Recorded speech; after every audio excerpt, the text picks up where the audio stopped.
آیا پس به این آبی که آن را در رحم واریز می کنید نمی بینید؟ آیا شما آن را می آفرینید یا ما آفریننده آن هستیم؟ ما مرگ را در میان شما مقدر کرده ایم، هرگز پس نمی مانیم، یعنی کسی بر ما پیشی نمی گیرد بر اینکه امثال شما را تبدیل کنیم و شما را به حالت پدید آوریم که نمی دانید.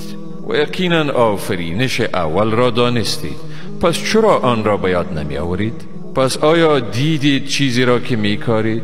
آیا شما آن را می رویانید یا ما رویاننده ایم؟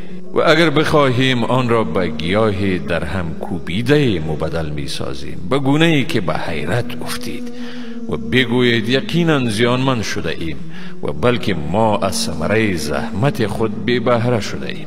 آیا به آبی که می نوشید اندیشیده اید؟ آیا شما آن را از ابر به شکل بارندگی نازل کرده اید یا ما نازل کننده ایم؟